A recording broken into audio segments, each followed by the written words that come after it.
A lo largo del semestre aprendimos que si se adoptan posturas inadecuadas de forma continua o repetitiva en un trabajo, se genera fatiga y a la larga puede ocasionar problemas de salud.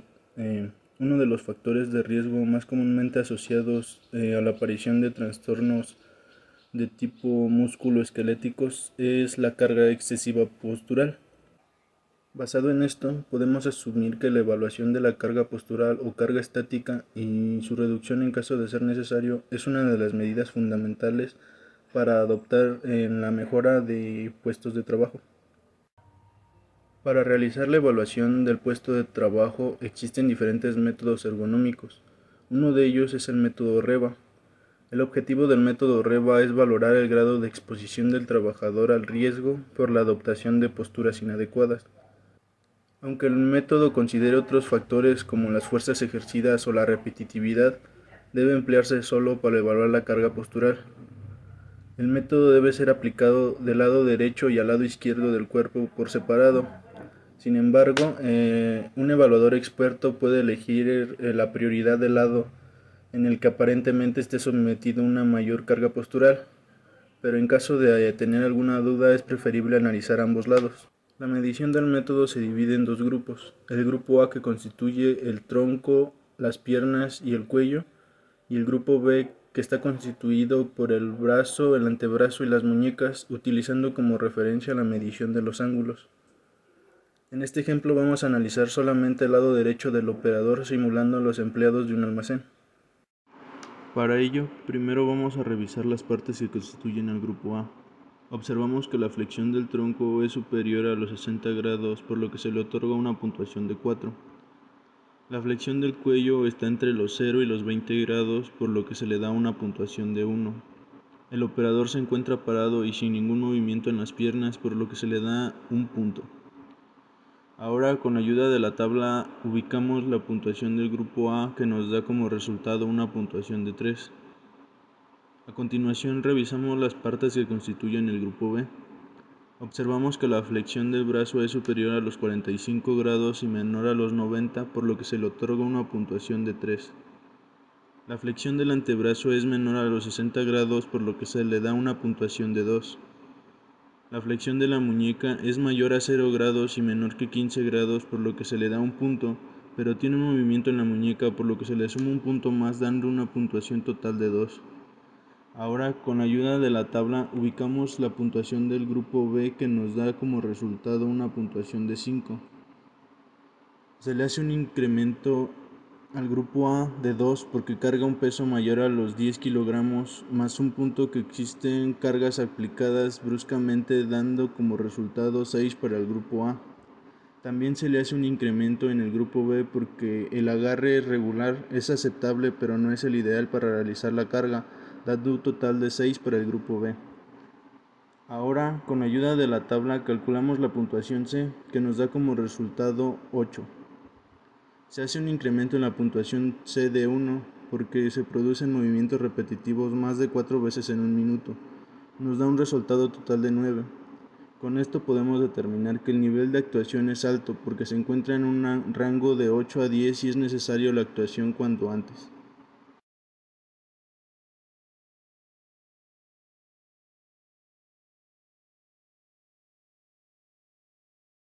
Bien, mi nombre es Omar, mi compañero Joel es el que me va a ayudar a proporcionarles el método ergonómico LEST.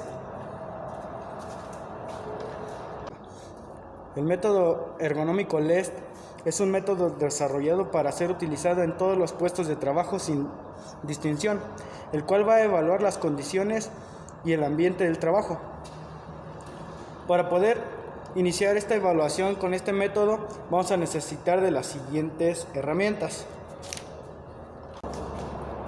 Anemómetro para medir la velocidad de aire. Sonómetro para medir niveles de ruido. Luxómetro para medir niveles de iluminación.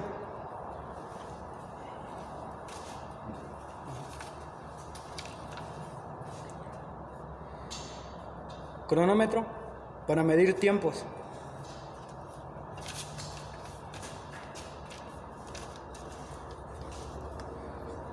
También una cinta métrica para medir alturas y desplazamientos. Para poder evaluar con el método LEST son necesarios 14 criterios de valoración. En este caso van divididos entre A, B, C, D y E.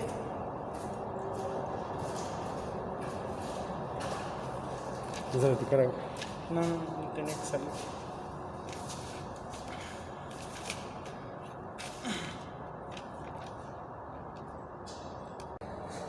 Con los datos obtenidos de las mediciones se hace un diagnóstico final, en el sentido de indicar cada una de las situaciones en cada puesto y saber si son satisfactoria, molesta, nociva o peligrosa.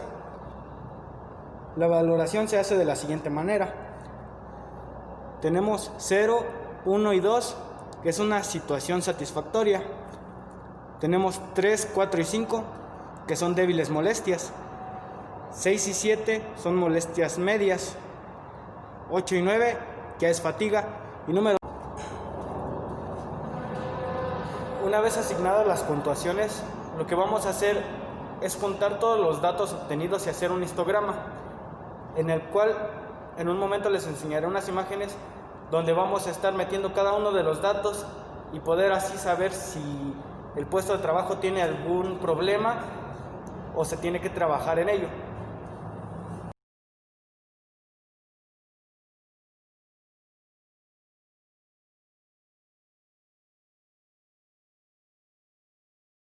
Como se dieron cuenta en la imagen anterior del histograma, así es como se van acomodando los datos. En este caso, vimos que también en el ejemplo que les puse de la oficina, hay algunas ponderaciones que quedaron entre 6, 7 y 8. En este caso son molestias medias y fatiga, lo cual es en lo que se debe de trabajar para poder buscar la solución y que el trabajador no tenga esos problemas. Y este sería el tema. Gracias.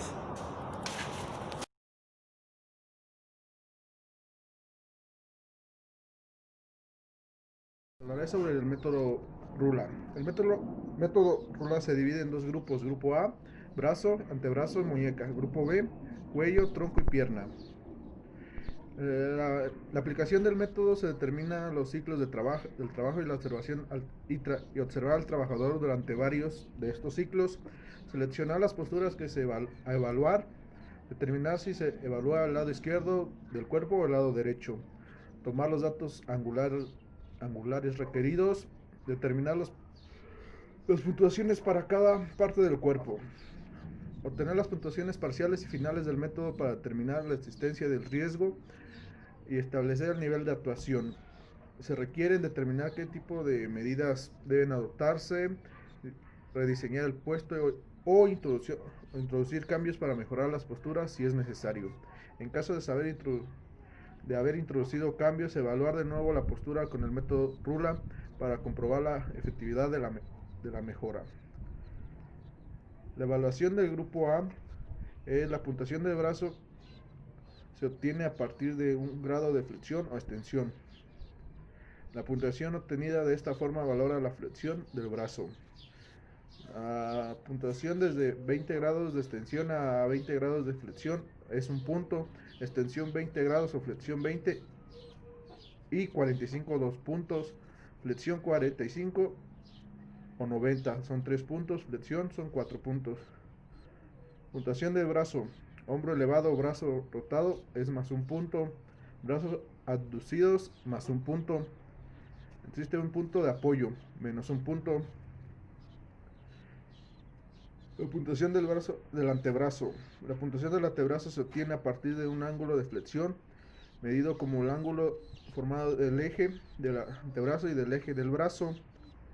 La flexión de entre 60 y 100 es un punto, flexión de 60 o 100 son 2 puntos. La puntuación del antebrazo a un lado del cuerpo más un punto, cruza la línea media más un punto. Puntuación de la muñeca. La puntuación de la muñeca se obtiene a partir del ángulo de flexión extensión medido desde la posición neutra.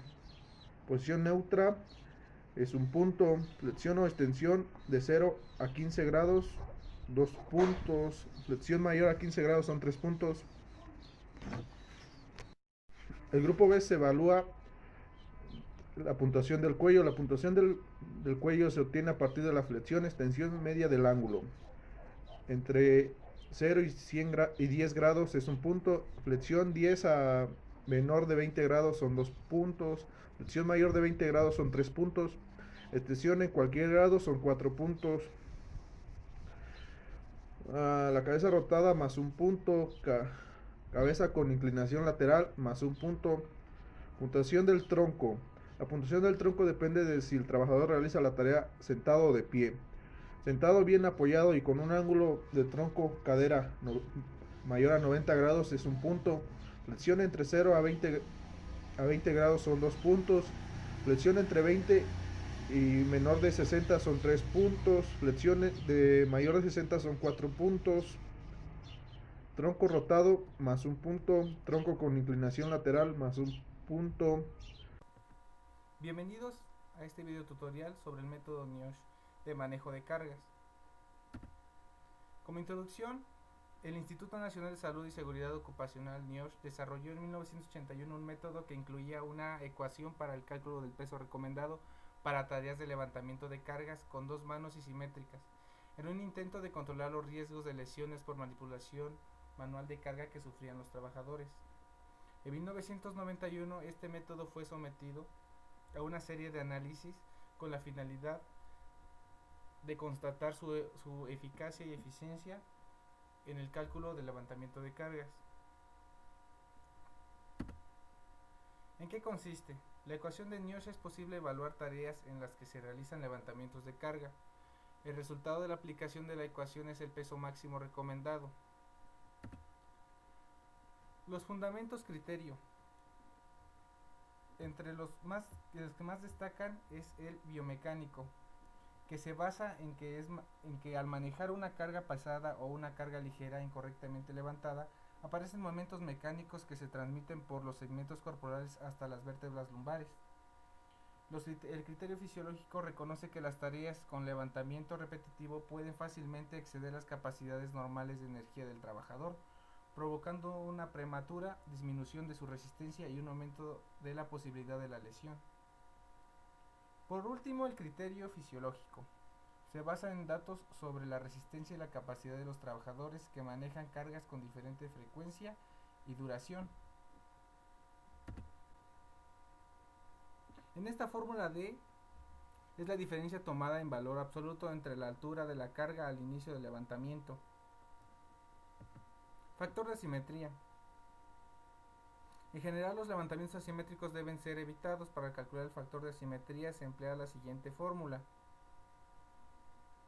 En esta fórmula A es el ángulo de giro en grados sexagesimales que debe medirse como se muestra en la figura 2, dada la fórmula de cálculo AM.